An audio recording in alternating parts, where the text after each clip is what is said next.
Sejam bem-vindas e bem-vindos ao Percursos Pedagógicos, um programa que discute as boas práticas e as diretrizes da educação e do currículo santista. A nossa conversa hoje será em torno do processo de alfabetização. Para debater o tema, recebemos aqui no estúdio a educadora Karina Sens. Formada em pedagogia, ela é pós-graduada em filosofia pela PUC São Paulo. Karina começou a atuar em sala de aula aos 18 anos e sua experiência com o ensino vai desde berçário até o ensino médio. Hoje, seu foco é a alfabetização. E recebemos também Silvia Carla Frazão, que atuou por mais de 20 anos como educadora de desenvolvimento infantil e tem uma vasta experiência na primeira infância, que é quando acontece o despertar para a alfabetização. Ela desenvolve um trabalho de base e letramento no Ensino Fundamental 1 da Rede Municipal de Santos. Durante o programa, contaremos também com a contribuição de Cristiane Pelissari em entrevista gravada. Pedagoga, pós-graduada em psicopedagogia e mestre em educação, Cristiane é uma das precursoras na organização de conteúdo do Programa de Formação de Professores Alfabetizadores, o PROFA, uma referência para o estudo da alfabetização no Brasil. Obrigada pela presença de vocês, professoras. Nós que agradecemos, obrigada pela oportunidade, é uma alegria estar aqui. Alegria toda nossa. Obrigada pelo convite. Temos hoje a participação de 3 profissionais com uma longa experiência em educação infantil e, portanto, no processo de alfabetização. Para iniciar a nossa conversa, então, eu gostaria de perguntar a Karina. Vamos lá, Karina, qual é que deve ser o papel da professora alfabetizadora ou do professor alfabetizador na educação infantil? Eu vejo assim, o professor como uma ponte, ou aquele que constrói uma ponte. Então, quando a criança ela vem para a nossa sala de aula, quando elas vêm com diferentes conhecimentos da cultura escrita, elas vêm com diferentes repertórios. Então, eu vou conhecer aquela turma e saber de onde eu vou partir. Então, eu sei que aquele grupo tem determinada habilidade e meu papel é levar eles para o próximo passo, né? Então, eu sei que eles estão aqui e eu quero levar eles para cá. Então, eu vou fazer essa ponte. E como é que eu vou fazer essa ponte? Com as práticas pedagógicas, com os desafios que eu vou trazer para essa criança, com o repertório que eu vou trazer para essa criança. Então, eu vou fazendo essa ponte. Então, eu vejo muito isso, né? O professor como esse que vai fazer essa ponte entre a criança e a habilidade que eu quero que ela domine lá na frente, né? Então, eu vou ajudá-la nesse percurso de aprendizagem. Silvia, como é que é a experiência de atuar com a alfabetização na escola, onde você está hoje? Quais são as oportunidades, quais são os desafios? Eu entendo que o maior desafio mesmo é você envolver as famílias dentro desse processo. Porque, assim, agora com a cultura da educação integral, então, assim, as famílias acabam ficando mais distantes dos seus filhos, né? Ela passa muito tempo na escola. A alfabetização, ela não ocorre sozinha. Ela não ocorre só com a escola, não ocorre só com o professor. Eu acho que o trabalho na escola é desenvolvimento humano. Então, assim, é um processo de transformação que ocorre no indivíduo, no ambiente, no contexto social. Ele aprimora uma vida, não só uma vida, mas vidas de pessoas, né? Então, é uma oportunidade de transformação para melhor de toda uma sociedade. E, por exemplo, tem diferença na hora de atuar, por exemplo, em um território que tem vulnerabilidades sociais? A metodologia precisa ser adaptada, enfim. Então, eu entendo que as metodologias que a gente usa, elas precisam ser adequadas a cada aluno. Então, assim, o trabalho de uma professora é de intensa pesquisa, estudo, metodologias. Então, cada criança é um universo e vai aprender dentro do seu tempo, na sua medida. Em locais de vulnerabilidade, como eu disse, sempre a família precisa estar envolvida, porque a família, ela endossa aquilo, ela valida aquilo que a criança vai aprender na escola. Sem o apoio, fica tudo mais difícil. Agora vamos assistir ao depoimento de Cristiane Pelissari. Ela que é coordenadora e professora da primeira pós-graduação à distância em alfabetização do país no Instituto Vera Cruz e pode nos trazer uma visão geral sobre os conceitos fundamentais para uma abordagem de educação eficaz. Vamos ver juntas? Considerar que esse sujeito é um sujeito pensante, isso é um princípio muito importante, né? Se opõe àquela ideia de que a criança é tábula rasa, que chega na escola folha em branco, né? Hoje nós sabemos, hoje já há mais de 40 anos, nós sabemos que não é assim, né? Um outro conceito, acho que assim, importante, é a gente considerar a intervenção docente um aspecto fundamental numa proposta de alfabetização, né? E aí eu estou chamando intervenção considerando uma intencionalidade, né? E uma sistematicidade. Então, a alfabetização precisa da intervenção cotidiana do professor, né? E intervenção aqui no sentido de estabelecer um diálogo entre o que ele sabe que as crianças sabem sobre a leitura e a escrita e o que se quer ensinar, né? Como se fosse estabelecer pontes entre essas duas dimensões. Professoras, como é que vocês veem essa colocação?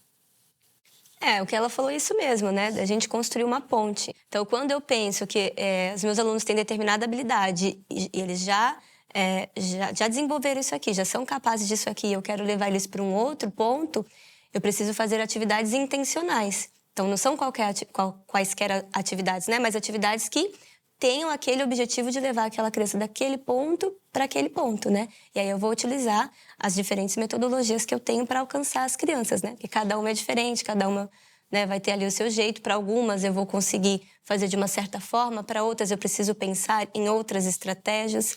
Então é meio que isso aí. E você, Silvia? Na verdade, eu acho que a Karina colocou muito bem. Cada criança é um mundo, tem um jeito de aprender, uma forma de lidar com as coisas, né?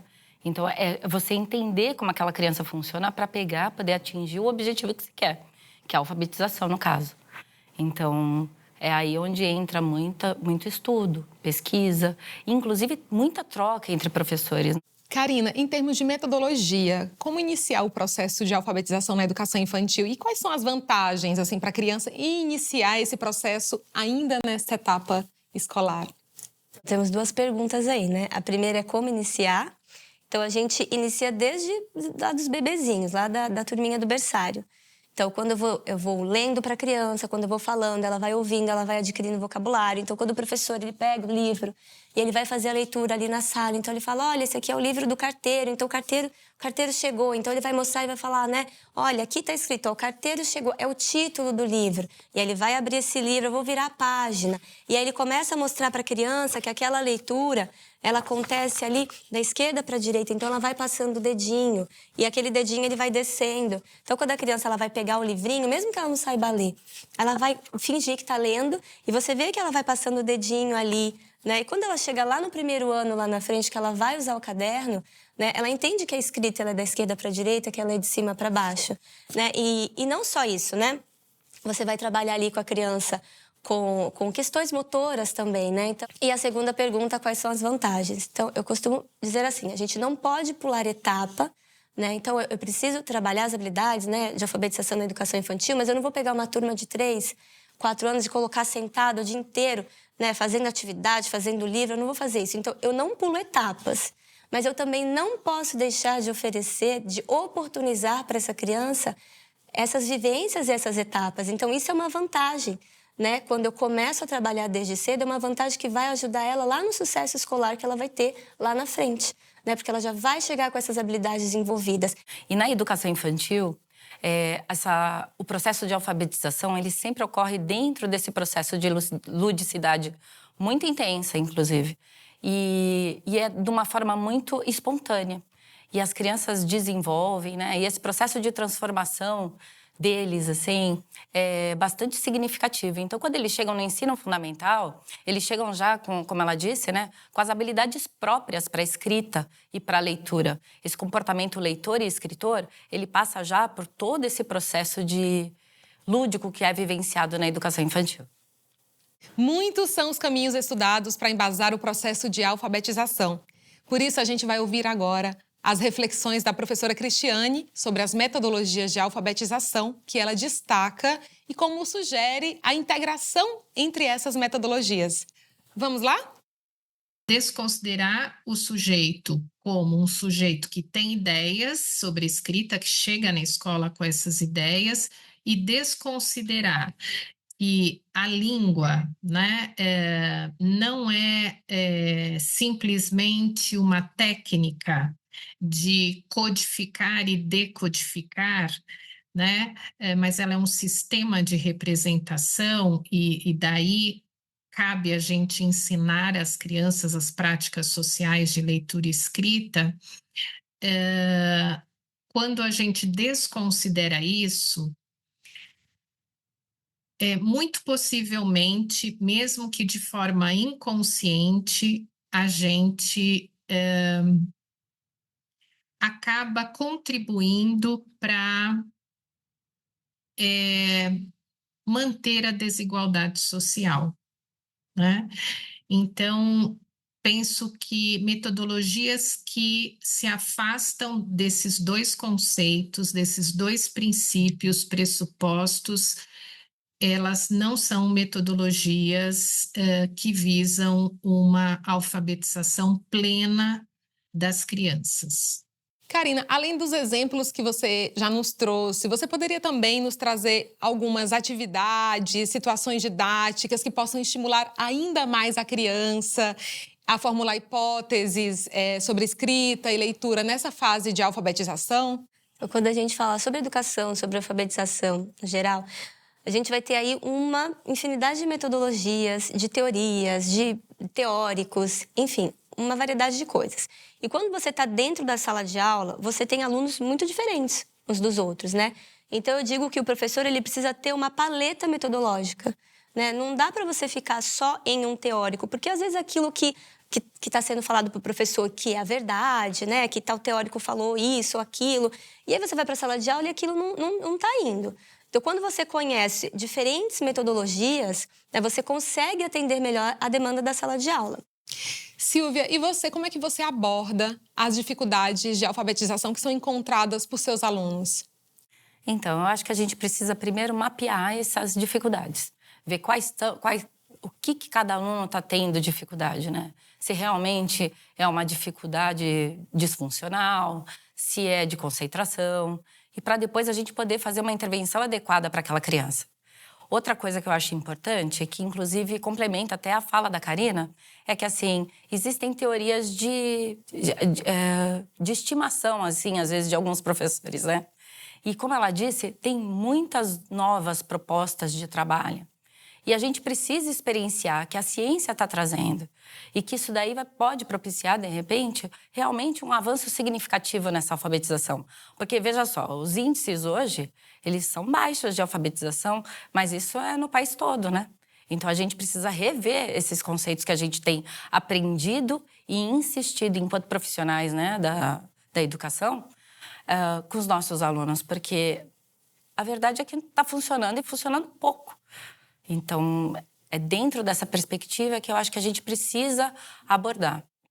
Por exemplo, tem crianças que a gente pode começar a voltar a trabalhar com aquelas cantigas que se ouvia na educação infantil, para ela rememorar, né, voltar à lembrança, aquilo que ela já sabe, trazer para ela, traz uma certa segurança. E a gente trabalha as letras e as palavras daquela cantiga que ela conhece.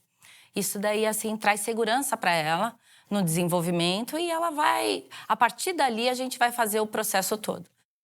Pelo que vimos até aqui, avançamos muito em relação à didática da alfabetização em nosso país. De uma discussão totalmente focada em métodos, a gente passou para uma abordagem que considera o sujeito da aprendizagem. Mas ainda temos muitos desafios pela frente. Agora a gente vai ouvir o comentário final da professora Cristiane sobre esse assunto. Vamos lá? Eu penso que, do ponto de vista das pesquisas, dos conhecimentos didáticos, né, construídos aí nas últimas décadas, nós avançamos muito, né? A publicação da obra Psicogênese da Língua Escrita das autoras Emília Ferreiro e Ana Teberoski, elas nos permitiram um olhar para o processo de alfabetização nunca experimentado antes, né? E nós já temos aí 40 anos quase dessa publicação, ou já chegamos exatamente a 4 décadas. Então, assim, os avanços nas pesquisas, tanto do ponto de vista psicogenético como das investigações didáticas, são numerosos e grandiosos, né? Agora, quando a gente fala da prática escolar, né, da alfabetização que se manifesta, né, nas escolas, aquela que é de fato desenvolvida, nós ainda estamos muito vinculados a uma ideia de alfabetização como um procedimento técnico. Vocês concordam com isso, Karina e Silvia? Olha, eu entendo o que ela disse, né? Que quando a psicogênese chegou aqui no nosso país, né, houve todo aquele movimento de entender o que era aquilo, de trazer para dentro da sala de aula, né? A Emília Ferreira, ela trouxe uma grande contribuição, mas aquilo que eu falei anteriormente, existem outras coisas, né, que o professor precisa ter acesso também, né? Então, o Stanislas Dehaene, ele vai mostrar ali que esse ensino global da alfabetização, ele é um mito, né? Então, eu entendo, né, que ela trouxe grandes contribuições, mas é aquilo que ela falou. A gente não pode ter ali um teórico, né, uma teoria, um autor de estimação. Eu preciso ir além. O que mais tem? Né? Então, porque quando eu estou dentro da sala de aula, eu tenho uma diversidade muito grande de crianças, né? De crianças típicas, de crianças atípicas e até as crianças típicas. Cada uma, elas vão aprender de uma certa forma, né? Então, considerando o que ela falou, né, interessante, mas, assim, existem outros caminhos, outras pesquisas, né?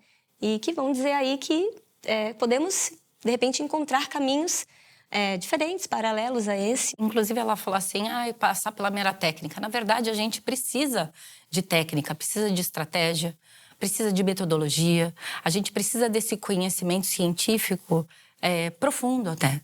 E a gente precisa também de troca. Porque, assim, o trabalho do magistério, ele é um trabalho de desenvolvimento do outro. Esse outro é outro ser humano, é um outro mundo, né? E a gente precisa dessa troca também. Precisa disso tudo, da técnica, da metodologia, e a gente precisa dos pares. Esse estudo aprofundado, assim, sobre novas perspectivas pedagógicas, ele é fundamental para o desenvolvimento do aluno, né? E para a sociedade. Porque, olha só, a gente está numa sociedade com tantas demandas diferentes, né? Relacionamentos virtuais, demandas ecológicas. A gente precisa ter um ser, assim, atuante nesses processos. Então, assim, só a técnica não pode, só a metodologia não pode. A gente precisa estar inserido em todo esse contexto que o novo milênio exige. E o professor também ele vai se moldando, né? À medida que ele consegue fazer essas combinações. Sim, com certeza. A gente vai trocando e vai aprendendo. Por exemplo, hoje mesmo nessa entrevista, quanto que eu não aprendi com a Karina aqui? Né? Então, assim, a gente precisa ter essa generosidade em trocar e essa humildade em aprender o tempo todo. E é isso, o nosso programa está chegando ao fim. Hoje, conversamos sobre o papel do professor alfabetizador na educação infantil e sobre as práticas mais utilizadas no processo de alfabetização. Eu agradeço imensamente a presença de vocês aqui no estúdio, Karina e Silvia, e a contribuição da educadora Cristiane. Obrigada por compartilharem suas experiências. Continue seguindo os passos do nosso Percursos Pedagógicos. Até a próxima!